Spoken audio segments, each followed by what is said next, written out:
সেটির কোনো আমরা দিক নির্দেশনা কিংবা কোনো ধরনের সহযোগিতা আমরা কারো কাছ থেকে পাচ্ছি না। কাজেই আমরা আজকের এই অনুষ্ঠানে আমরা একটু আলোকপাত করব সমস্যার দিকে না তাকিয়ে কি ধরনের নীতিগত সহায়তা আমাদেরকে সাহায্য করবে।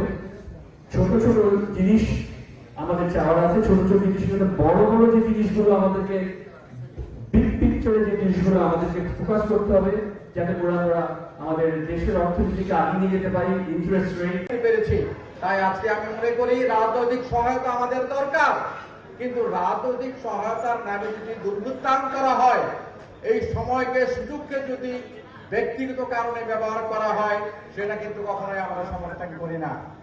আমরা সমর্থন করি আমাদের পলিসি দিয়ে সাপোর্ট করতে হবে, নীতি সহায়তা দিতে হবে যাতে শিল্পের বিকাশ হয়। শিল্পের বিকাশের জন্য সরকারের সহযোগিতা আমরা চাই।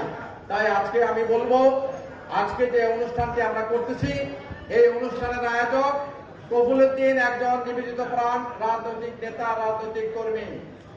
আমি তাকে বলবো, আপনি বিজিএমির পরিচালক হিসেবে কাজ করেন নাই, কিন্তু বিজিএমিকে সাপোর্ট দেওয়ার জন্য, এই শিল্পকে রক্ষা করার জন্য যখনই প্রয়োজন হয়েছে তখনই আপনি আমাদের এই শিল্পের পাশে দাঁড়িয়েছেন।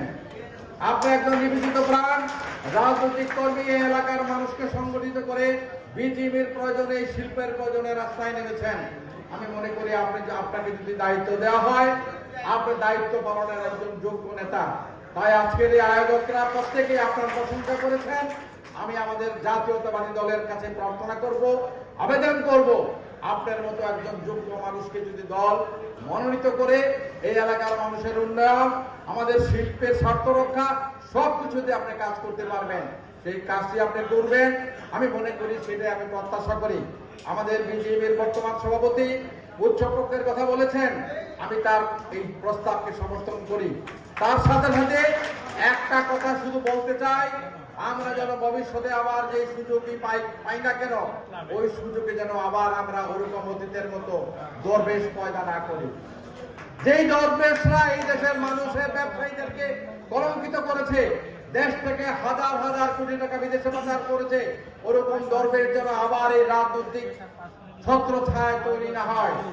আমরা স্বচ্ছতা চাই, পরিচ্ছন্নতা চাই, আমরা একটি গণতান্ত্রিক নির্বাচিত সরকার চাই, যেই সরকার এই দেশের মানুষের ভোটের অধিকার দিবে, মানুষকে কথা বলার অধিকার দিবে, মানুষকে ব্যবসা বাণিজ্য পরিচালনা করার সুষ্ঠু একটা পরিবেশ দিবে, আমাদের নীতি সহায়তা দিয়ে সাহায্য করবে। সেরকম একটি সরকার আমরা চাই, যে সরকার জনগণের সরাসরি ভোটে নির্বাচিত হবে। তাই আজকে মঞ্চে উপবিষ্ট নেতৃবৃন্দ অনেক সুন্দর সুন্দর কথা বলেছেন। আজকেই যেন এই কথাগুলি শেষ না হয়ে যায়, ভবিষ্যতে যেন আমাদের যে কোনো সংকটে, যে কোনো সমস্যায় আবার আমরা একসাথে হয়ে আমাদের সমস্যাগুলি দেশের মানুষের সামনে তুলে ধরতে পারি, জাতির সামনে তুলে ধরতে পারি। যেই সরকারই আসুক, প্রত্যেকটি সরকারকেই যেন আমরা বুঝাতে পারি আমরা মানুষকে কর্মসংস্থান করেছি, আমরা বৈদেশিক মুদ্রা অর্জন করি, আমাদেরকে নীতি সহায়তা দিতে হবে, আমাদের কথা শুনতে হবে, আমাদের সমস্যার সমাধান করতে হবে। যখন এই সমস্যা আসবে আমরা ঐক্যবদ্ধভাবে সেই সমস্যার সমাধান করার জন্য কাজ করব।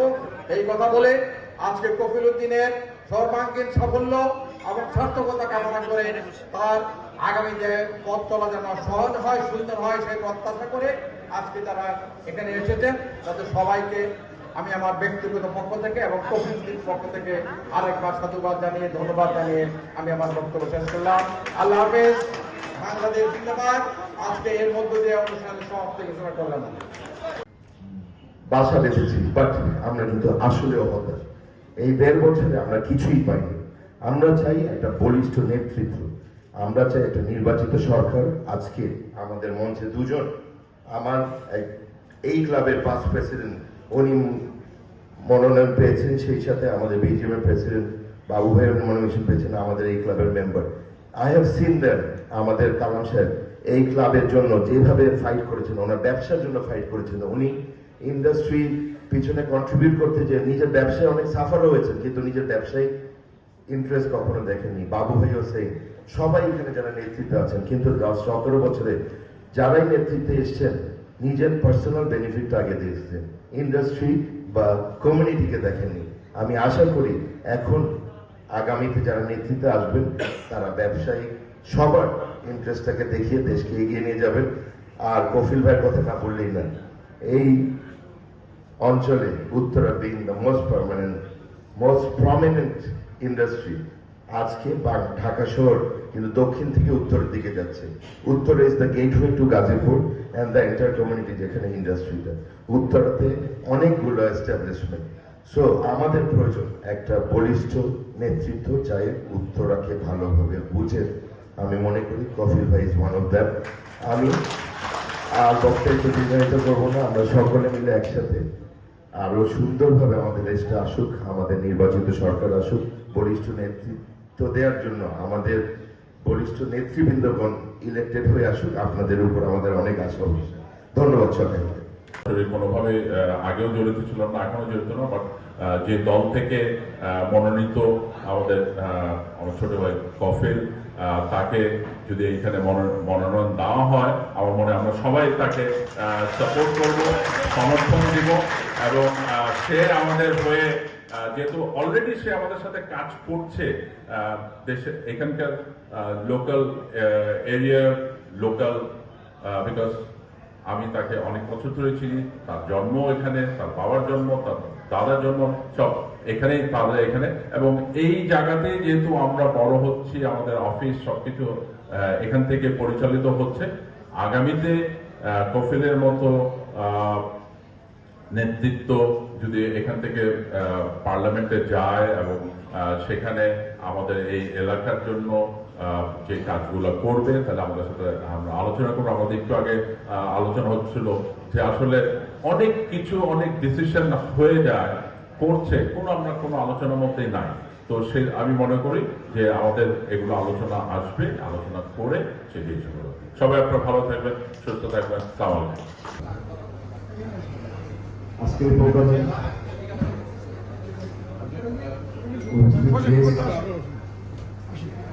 আমার উত্তর ক্লাবের প্রেসিডেন্ট ফয়সাল ভাই, আমার কিরোড়ে থেকে আমি প্রসেস ভাই। এই বাস্তবতা, এটাই হওয়া উচিত।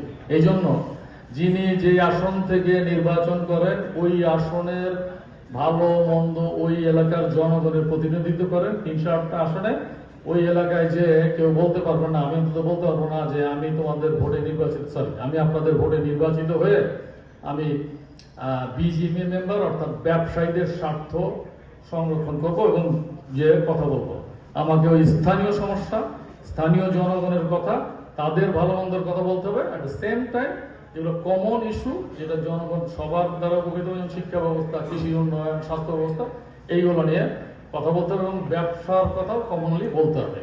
এখন অতীতের বাস্তবতা হচ্ছে আমাদের যে ব্লেম করা হয় যে জাতীয় সংসদে সার্টেন পার্সেন্টেজ, মোর দেন 50% ব্যবসায়ী। বাস্তবতা তো ভিন্ন। আমরা ব্যক্তি জীবনে কারো কারো হয়তো একটা আইডেন্টিটি, কারো কারো একাধিক আইডেন্টিটি। আমার 2টা আইডেন্টিটি বা 3টা আইডেন্টিটি। একটা প্রথম হচ্ছে আমি একটা রাজনৈতিক দলের কর্মী, একই সাথে আমি একজন শিল্প উদ্যোক্তা। তো আমাকে যদি এখন বলা হয় যে আমি ব্যবসায়ীদের প্রতিনিধিত্ব করি, এটা আমি অ্যাকসেপ্ট করবো না। কারণ আমার রাজনীতি তো এমন না যে হঠাৎ করে এসে আমি বিজিএম প্রেসিডেন্ট হিসাবে আমি নমিনেশন পেয়ে গেছি। আমি 18 সালে নমিনেশন পেয়েছিলাম। আমার রাজনৈতিক ক্যারিয়ার লম্বা, যেমন আমাদের কফিল ভাইয়ের রাজনৈতিক ক্যারিয়ারও লম্বা। কোর্টের বারান্দায় ওনার সাথে আমার একাধিকবার, হাইকোর্টের বারান্দায় শয়ে আমাদের নেতা কর্মীর জামিনের জন্য ওনার সাথে আমার একাধিকবার দেখা হয়েছে। তো ওনার ব্যবসায়ী পরিচয় সেকেন্ডারি, প্রাইমারি হচ্ছে উনি একজন পলিটিক্যাল নেতা বা কর্মী। সেই হিসাবেই যে ওনার যে অবস্থান প্লাস এই স্থানীয়, তার সেই হিসাবেই নমিনেশন পাওয়া উচিত। বাট এটা আমাদের দলের নীতি নির্ধারণী বিষয়, এটা চাইলেই আমি তো আর এখানে কোনো ব্যাপার বলতে পারবো না। আমার সাথে তার সম্পর্ক হলো ওস্তাদ আর শাগরেদ, কে কার ওস্তাদ আমি জানি না। আমি তার ওস্তাদ না, উনি আমার ওস্তাদ, জানি না। এখন আমরা বিজিএমএ থেকে, আমার থেকে যে কোনো সমস্যার কথা বলি, সমস্যার সমাধান দেওয়ার চেষ্টা করি।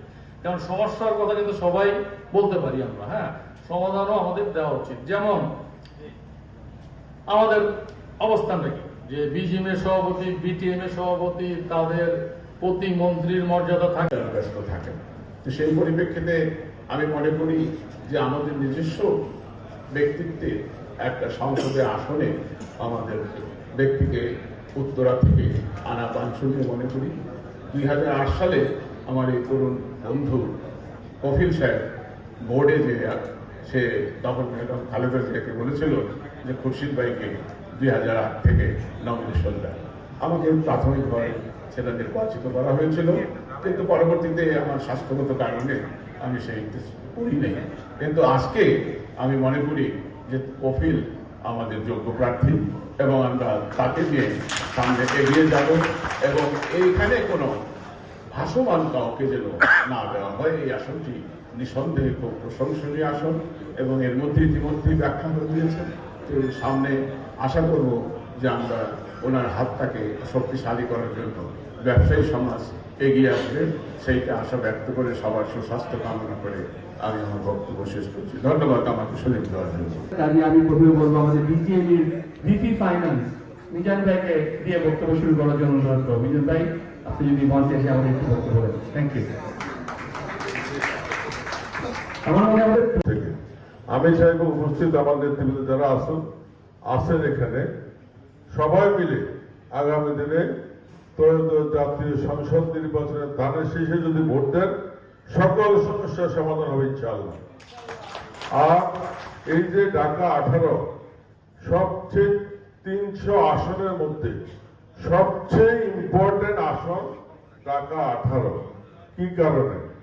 এখানে আন্তর্জাতিক বিমানবন্দর, কার্গো ভিলেজ, বিশ্ববিদ্যালয়, শিক্ষা প্রতিষ্ঠান, বিজিএমইএ, ক্লাব, সোসাইটি, মানুষ থেকে শুরু করে ঢাকা শহরের অর্ধেক কিন্তু এই উত্তরা, ইন্ডাস্ট্রি থেকে শুরু করে উন্নত মানের শিক্ষা প্রতিষ্ঠানগুলো সবগুলো কিন্তু এই উত্তরাতে।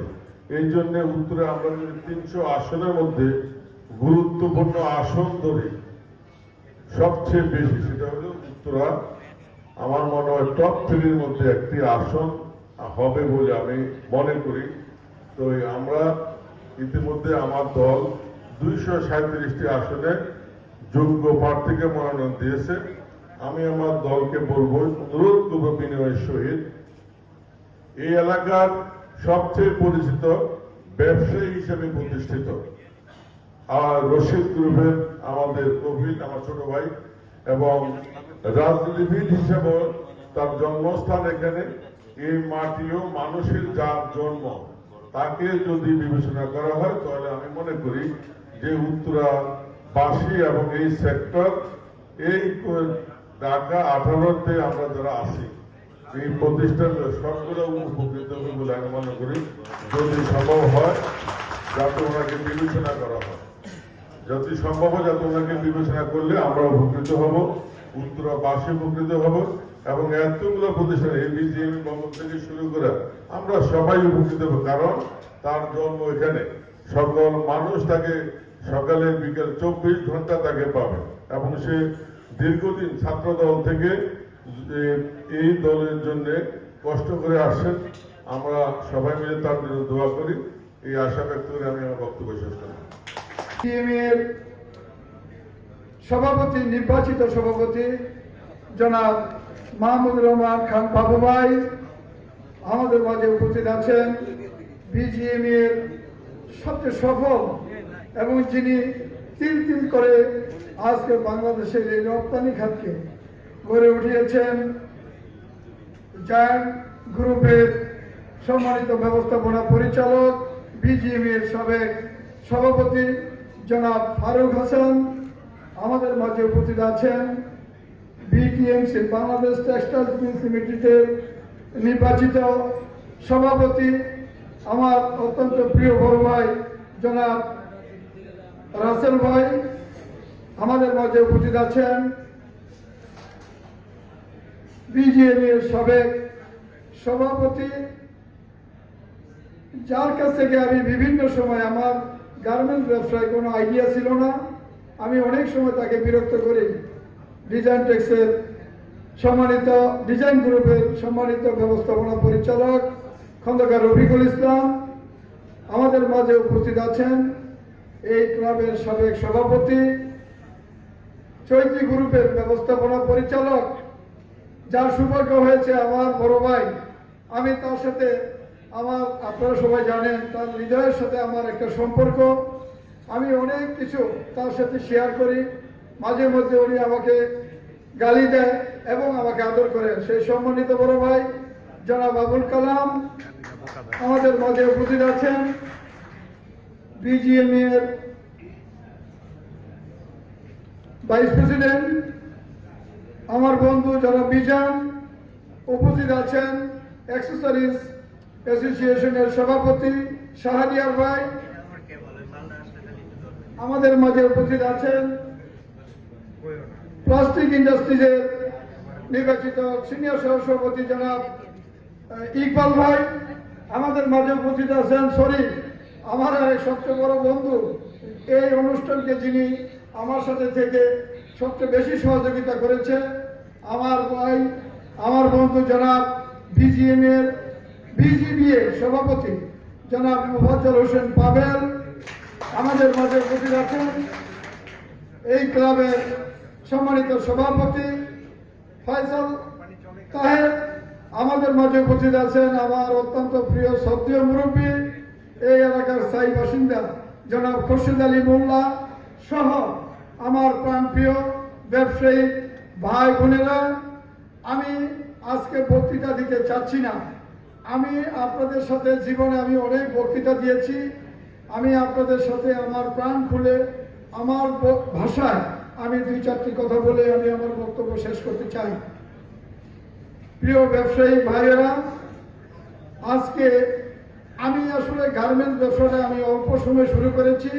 2009 সাল থেকে আমি শুরু করেছি। আমি যদি বুঝতাম যে এই গার্মেন্টস ব্যবসা এত কঠিন তাহলে হয়তো আমি এই সেক্টরে যেতাম না।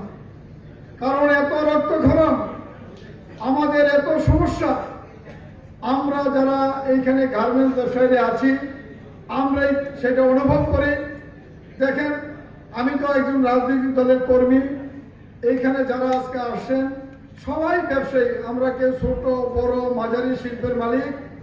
আমি তো রাজনীতি করি, ইচ্ছা যদি করতাম যে পাবলিক এনে এই হল 4টার সময় যদি আমার ক্ষমতা ছিল আমি আমার লোকজনদেরকে এনে আজকে ব্যবসায় মিটিংয়ে বসাতে পারতাম, কিন্তু আমি একজন নেতা কর্মীকে আমি বলি নাই। এইখানে আমি দাওয়াত করেছি এই ব্যবসায়ীদের যে আমাদের সংকট, আজকে রপ্তানির মুখী যে প্রতিষ্ঠানগুলো রয়েছে এইখানে যে আমাদের সংকট, গতকালকে আমাদের বিজিএমই এর প্রেসিডেন্ট এই এনবিআর এর সাথে উনি দীর্ঘ সময় লম্বা বৈঠকও করেছেন। কার সাথে করেছেন? এই দেশের অর্থনীতিতে যারা আমরা এই এক্সপোর্টার, আমরা এই রেভিডেন্স, আপনারা জানেন বাংলাদেশের শতকরা 84% রেভিডেন্স কিন্তু আমরাই এই দেশে আমরা আনি, এটার আমরাই দাবিদার। কিন্তু আমরা সরকারের কাছ থেকে আমাদের যেরকম যে চাহিদাগুলো রয়েছে আমরা কিন্তু পূর্ণাঙ্গভাবে সেটা আমরা পাই না। আজকে এখানে যারা ব্যবসায়ীরা আছেন, বিশেষ করে গার্মেন্টস ব্যবসায়ীদের উদ্দেশ্যে বলি, আমাদের যে অর্ডার গত বছর যেরকম ভাবে আমি নিজেই অর্ডার পেয়েছি, আজকের এই বছরে আমি সে থেকে অনেক কম অর্ডার পেয়েছি এবং আমি খুব চিন্তিত যে আমাদের এই সেক্টর, বিশেষ করে এই গার্মেন্টস সেক্টর কিভাবে আগামী দিনগুলো চলবে। আমি নেতৃবৃন্দের উদ্দেশ্যে বলতে চাই, আপনারা বিশেষ করে ফারুক ভাই, বাবু ভাই এখানে আছেন, রফিক ভাই আছেন, রাসেল ভাই আছেন, আমি তাদের উদ্দেশ্যে বলতে চাই অনতি বিলম্বে আপনারা সরকারের সাথে যোগ সাজস করে আমাদের ব্যবসায়ীদের আমাদের যে এরকম চাহিদাগুলো রয়েছে, আমরা আশা করি আপনারা আমাদের নেতা, আপনারা আমাদের এই সেক্টরকে টিকে রাখার জন্য আপনারা যা যা দরকার সেই কাজগুলো আমাদের ব্যবসায়ীদের জন্য করবেন ইনশাআল্লাহ। পরিশেষে আপনাদের কাছে একটি কথা বলতে চাই, আমি আজকে সত্যিকারের আমি নেতৃবৃন্দ এবং ব্যবসায়িক ভাইদের কাছে, সাংবাদিক ভাইদের কাছে আমি বলতে চাই আমার একটি উদ্দেশ্য রয়েছে। আপনারা জানেন আমি একটি রাজনৈতিক দলের একজন নগণ্য কর্মী, কিন্তু আমার এই কর্মী আমার জীবনের প্রায় 40 বছর আমি এখানে দিয়েছি। আজকে আপনারা জানেন বাংলাদেশে আর অল্প কিছুদিন পরে একটি জাতীয় সংসদের নির্বাচন হবে। সেই নির্বাচনে আমি যেহেতু 40 বছর এখানে আমি একজন স্থায়ী বাসিন্দা হিসাবে আপনাদেরকে সবার কাছে আমি একটি দোয়া চাই এবং আপনাদের একটি সহযোগিতা চাই যে আমি 40 বছর আমার জীবন জৈবন আমি এখানে ব্যয় করেছি। বিশেষ করে বাবু ভাই এবং কালাম ভাই এখানে মনোনয়ন পেয়ে গেছেন অলরেডি। ইনশাল্লাহ আমরা তাদের জন্য শুভ কামনা করি এবং আমরা এই কারণেই করবো যে আগামী দিনে ইনশাল্লাহ ওনারা যদি পার্লামেন্টে বসে আমাদের এই সেক্টরের সবচেয়ে বেশি সুবিধা আমরা ভোগ করতে পারবো, কারণ ওনারা জাতীয় সংসদের মধ্যে দাঁড়িয়ে তারা বলতে পারবে এই সেক্টরের সুখ দুঃখের কথা। আমার মনির ভাই রয়েছে, মনির ভাই মনোনয়ন চেয়েছিল, যাই হোক মনির ভাই হয়তো পাই নাই, আমি হয়তো পাবো বা পাবো না, তাই বিদায় আমাদের যে দুজন এখানে নেতৃত্ব রয়েছে আমি মনে করি তারা আমাদের এই সেক্টরকে আগামী দিনে ইনশাল্লাহ আগে নিয়ে যাবে। এইটাই আমাদের জন্য তাদের প্রতি আমাদের শুভকামনা। আমি আপনাদের কাছে একটি দোয়া চেয়ে আমি আমার বক্তব্য শেষ করতে চাই। আমি ঢাকা 18 আসনের একজন মনোনয়ন প্রত্যাশী। গত 2 দিন আগে আপনারা জেনে খুশি হবেন যে কালাম ভাই কথাটি বলেছে যে বাংলাদেশের একটি গুরুত্বপূর্ণ আসন, সেই আসনটা হলো এখানে কিছু স্পর্শকাতর স্থাপনা রয়েছে গভর্নমেন্টের। কালাম ভাই ব্যাখ্যা দিয়েছে। আপনাদের কাছে এই জন্যই বলবো যে আমি একজন সৌভাগ্যবান ব্যক্তি। গত 2 দিন আগে আমার পার্টির প্রধান, আমাদের পার্টির ভারপ্রাপ্ত চেয়ারম্যান জনাব তারেক রহমান সাহেব আমাকে ডেকেছিল, আমার কাছে কথা শুনেছে, আমি প্রাণ ভরে তাকে আমি কথা বলার চেষ্টা করেছি এবং উনি আমার কথা শুনেছে। তা আপনারা ইনশাল্লাহ যদি আমার জন্য দোয়া করেন, আপনারা যদি আমাকে সহযোগিতা করেন, ইনশাল্লাহ আমি এলাকা থেকে মনোনয়ন পাই, আমিও কালাম ভাই বাবু ভাইয়ের সাথে আল্লাহ যদি আমাকে সেখানে যাওয়ার সুযোগ করে দেয় এই সেক্টরের জন্য আমিও কথা বলবো ইনশাল্লাহ। সবাই ভালো থাকবেন, সুস্থ থাকবেন, সবাইকে ধন্যবাদ। আর আজকে যারা ব্যবসায়ীরা এই সংকট নিরসনের জন্য মত বিনিময় সভায় অংশগ্রহণ করেছেন তাদেরকে আমি ধন্যবাদ এবং সাংবাদিক ভাইদেরকে ধন্যবাদ জ্ঞাপন করে আমি আমার বক্তব্য শেষ করছি। সবাই ভালো থাকবেন, সুস্থ থাকবেন, সবাইকে ধন্যবাদ। বাংলাদেশ জিন্দাবাদ। আল্লাহ হাফেজ। Thank you brother. আসলে আমি যে লেখাটা দেখেছি আপনাদের পিছনে সেটা হলো ব্যবসায়িক সংকট ও রপ্তানি নিম্নমুখী ধারা উত্তরণীকরণ করবে ভবিষ্যৎ বাংলাদেশকে এগিয়ে নিয়ে যাওয়ার জন্য। এখানেও আমাদের এই যে আসনটি রয়েছে এই আসনটিতে অবশ্যই আমাদের কফিলউদ্দিন ভাই জিতলে, আমাদের মনোনীত হলে, প্রথমত মনোনয়ন তারপরে জেতা, মনোনীত হলে আমাদের গার্মেন্টস সেক্টরের অনেক ব্যাপারে আমরা সাহায্যের জন্য তার কাছে যেতে পারবো। তাই আমি এই মুহূর্তে আমাদের আর একজন যিনি অলরেডি বিএনপির হয়ে নির্বাচন করবার জন্য প্রস্তুতি নিচ্ছেন এবং আমাদের গার্মেন্টস শিল্পের একজন বড় ব্যবসায়ী এবং আমাদের গার্মেন্টস শিল্পের প্রতীকীন আমাদের কালাম ভাইকে মঞ্চে এসে কিছু বলবার জন্য অনুরোধ জানাচ্ছি। কালাম ভাই।